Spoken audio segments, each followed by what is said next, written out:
মহান আল্লাহ তাআলা আমাদের আদি পিতা হযরত আদম আলাইহিস সালামকে কখন কোথায় সৃষ্টি করেছেন তা অনেকেই জানেন না, আবার অনেকেই জানেন। কিন্তু আদম আলাইহিস সালামকে নামিয়ে দেয়া সেই পাহাড়ের বিস্তারিত ইতিহাস খুব কম সংখ্যক মানুষই জানেন। তাই এখন জেনে নিন সেই অ্যাডাম পিক বা আদম চূড়ার বিস্তারিত ইতিহাস। শ্রীলঙ্কার দক্ষিণ পশ্চিম সীমান্তের শ্রীপাডা নামক প্রদেশে এই চূড়াটি অবস্থিত।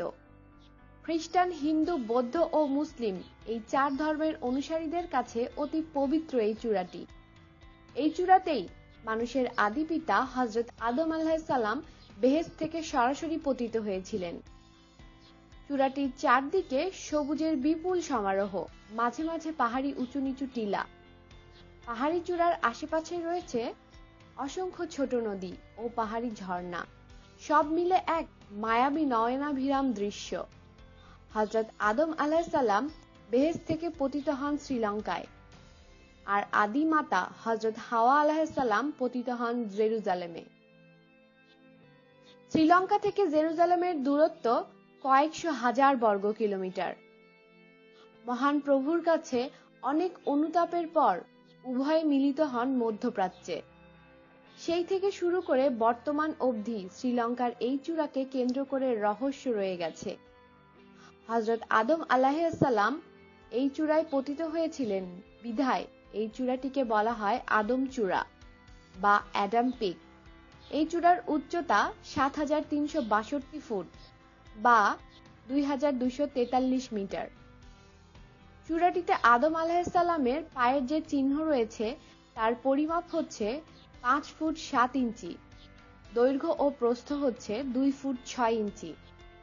বৌদ্ধ ধর্ম মতে খ্রিস্টপূর্ব ৩০০ অব্দে এই পদচিহ্ন আবিষ্কৃত হয়। আবিষ্কৃত হওয়ার পরে পদচিহ্নের চতুর্দিকে ঘেরাও দিয়ে রাখা হয়েছে। যুগ যুগ ধরে শত শত পর্যটক পরিভ্রমণ করছে চূড়াটি। বিশ্বের চূড়াটিতে যারা পরিভ্রমণ করেছেন তারা এর চতুর্দিকে পরিদর্শন করা ছাড়াও স্পর্শ করে দেখেছেন আদম আলাইহিস সালামের পদচিহ্ন। বৌদ্ধ ধর্মের অনুসারীরাই বেশি এই চূড়ায় যাতায়াত করে। এ ধর্মের অনুসারীরা মনে করে এই চূড়াটি তাদের অস্তিত্বের আদি প্রতীক। তবে চূড়াটিতে যাওয়া কোনো সহজ ব্যাপার নয়।